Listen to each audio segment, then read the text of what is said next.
Shalom saudaraku, salam damai sejahtera di dalam kasih Kristus. Berjumpa lagi dengan saya. Di sini kita akan belajar berapologetika bersama-sama di channel ini.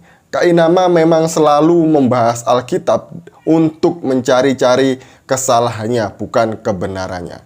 Contohnya kali ini, dia membahas Alkitab, mempertanyakan sesuatu yang tidak substansi, seperti tunjukkan di mana dalam Alkitab ada ayat yang mengatakan bahwa Yesus lahir di kandang. Mari kita melihat video berikut ini. Setiap orang Kristen, saudaraku tersayang, yang aku hormati di Republik Indonesia, yang disayangin dan diberkahi oleh Allah ini. Coba tanya sama orang Kristen. Kasih saya satu ayat di mana Yesus lahir di kandang. Ada nggak? Dan itu nggak pernah dibahas.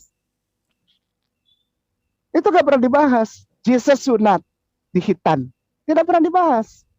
Yesus sholat kepada Allah, tidak pernah dibahas. Yesus puasa, tidak pernah dibahas. Yesus tidak pernah mengajarkan boleh makan daging babi kecap, tidak pernah dibahas. Ya. Sebenarnya kalau kita melihat apa yang disampaikan oleh Kak Inama ini, bicaranya itu loh, gaya bicaranya itu seolah-olah itu dia manis, dia mengatakan saudaraku Kristen Katolik yang saya cintai, yang saya hormati. Padahal dia ini Yudas ya, seperti Yudas yang mau menjual Yesus, seolah-olah dia baik menciumnya, tapi dia menjualnya. Nah, kalau kita mendengar apa yang disampaikan oleh Kak Inama tadi itu ya, pertama, dia ngomong tunjukkan satu ayat di mana dalam Alkitab Yesus lahir di kandang. Ini nggak pernah dibahas oleh orang Kristen. Makanya Kak Inama ini hadir membahas hal-hal yang tidak pernah dibahas di dalam kekristenan. Nah, apa yang dikatakan oleh Kak Inama ini sudah saya singgung tadi bahwa ini sebenarnya bukan substansi ya. Kandang itu bukan substansinya. Tapi kalau kita melihat di dalam Alkitab itu memang tidak disebutkan secara eksplisit ada kandang begitu. Namun kalau kita melihat di dalam Injil Lukas pasal yang kedua, ayat yang ke-7, 12, dan 16, itu ada satu kata yang menunjuk bahwa Yesus itu dilahirkan di kandang. Mari kita membacanya. Ayat yang ke-7. Dan ia melahirkan seorang anak laki-laki, anak yang sulung, lalu dibungkusnya dengan lampin dan dibaringkannya di dalam palungan, karena tidak ada tempat bagi mereka di rumah penginapan. Ini clue yang paling jelas. Ada kata palungan.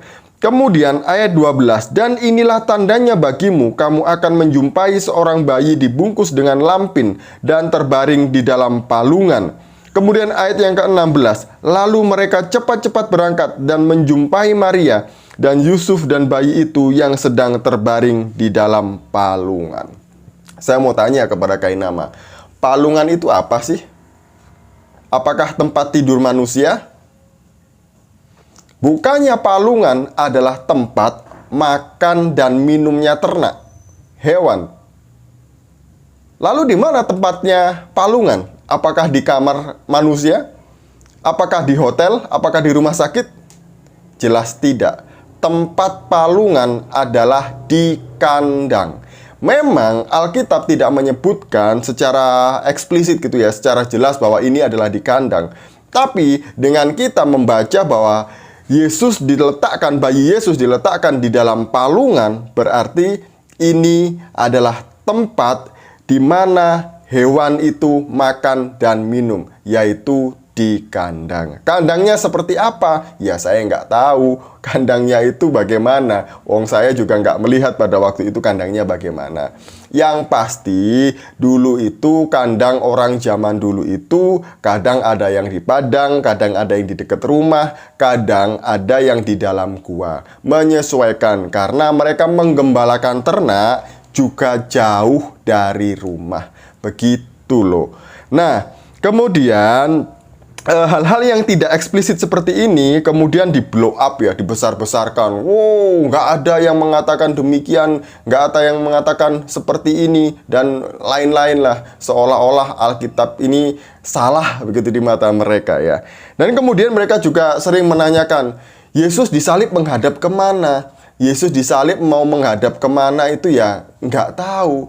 Substansinya adalah Yesus disalib, bahwa menunjukkan fakta sebenarnya adalah Yesus disalib. Nah, sama seperti kelahiran Yesus tadi itu, bukan kandangnya, tapi tempat di mana Yesus dilahirkan itu yang substansi. Karena itu dinubuatkan di dalam kitab para nabi, yaitu Yerusalem. Kemudian ada yang tanya juga, siapa nama penjahat yang disalibkan di kanan kiri Yesus? Nah, itu juga nggak substansi. Substansinya adalah Yesus disalibkan di antara penjahat-penjahat. Jadi begitu ceritanya. Cara berpikirnya itu ya jangan ngawur gitu. Hal-hal yang nggak penting ditanyakan. Yang kedua, Yesus disunat nggak pernah dibahas. Kata siapa? Di gereja juga sering membahas ayat Alkitab yang mengatakan mengenai Yesus disunat. Dalam kekristenan, sunat secara lahiriah itu tidak terlalu diutamakan. Kamu sunat baik, kamu sunat boleh, kamu nggak sunat juga nggak salah dan tidak mengurangi keselamatanmu. Saya aja sunat, sungguh saya sunat. Orang Jawa pada umumnya itu semuanya sunat. Apapun agamanya sunat. Kemarin aja 2 ponakan saya juga sunat. Jadi nggak masalah nggak sunat itu ya. Keselamatan nggak hilang karena nggak sunat. Dan kemudian Yesus sholat kepada Allah nggak pernah dibahas. Di mana di dalam Alkitab ada dikatakan Yesus sholat kepada Allah. Ingat loh ya bahwa Allahnya orang Kristen dengan Allahnya orang Islam itu berbeda. Surga orang Kristen dengan surganya orang Islam itu juga berbeda. Jadi jangan disama-samakan.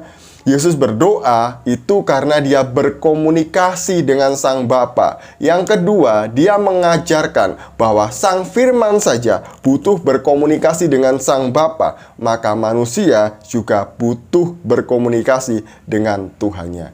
Itu pesan yang disampaikan oleh Yesus. Bukan, oh ini Yesus berdoa kepada Tuhannya, Tuhannya Yesus. Ini juga hal-hal yang tidak substansi yang selalu dibahas oleh mereka. Kemudian, Yesus puasa tidak pernah dibahas di gereja. Makanya orang-orang Kristen juga tidak pernah puasa. Kata siapa? Orang Kristen juga puasa. Bedanya puasa orang Kristen itu berbeda dengan Islam. Kalau Islam puasa harus diumumkan, kemudian warung harus ditutup, harus mengerti orang lain bahwa mereka sedang puasa gitu. Kristen enggak, puasa ya puasa karena itu adalah ibadah kepada Tuhan. Orang Kristen di gereja ada waktu-waktu tertentu, ada doa puasa bersama-sama dengan jemaat. Kemudian ada hari raya tertentu, orang Protestan, Katolik, Ortodoks itu puasanya 40 hari, nggak tanggung-tanggung. Jadi Kristen juga puasa, cuma puasanya itu berbeda. Dan kemudian Yesus tidak pernah mengajarkan makan daging babi kecap. Ya memang iya. Yesus nggak pernah mengajarkan makan daging babi kecap kok. Memang ngawur ini orang ini ya, lama-lama ya. Oke, sekian dari saya. Semoga ini menghibur kita dan berkati kita. Shalom, salam waras, Tuhan Yesus memberkati.